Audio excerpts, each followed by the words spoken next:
This is JVA's new Touch Keypad, used to control and monitor your security electric fence with an easy-to-use graphical interface. In this video, I'll just take you through each of the menus.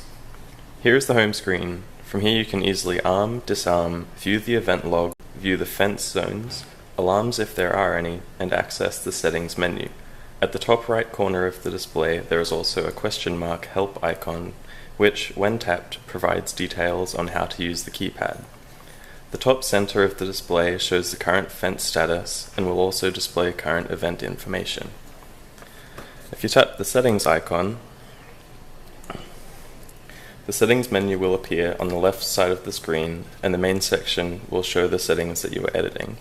From this screen you can edit settings for display, such as brightness and screen dimming, sound, such as button press and siren volume, system, such as time and Wi-Fi access, email, where you can set up email notifications for alarms,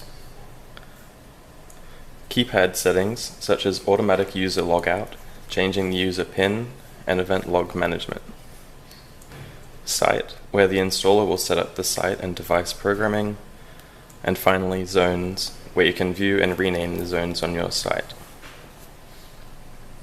Tap the Home button to return to the main screen. The event log shows all past events, in this case for the past 25 days.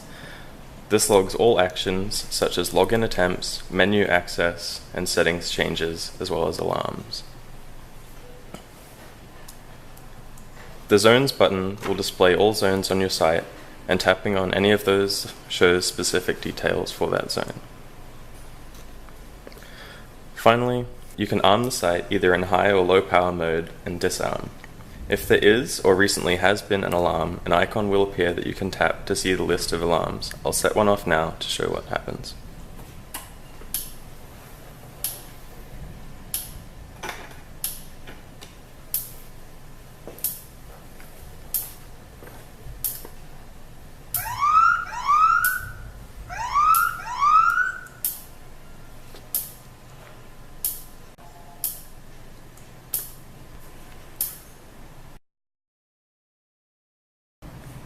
From here, we can see what type of alarm there is and view each zone to try and diagnose the problem.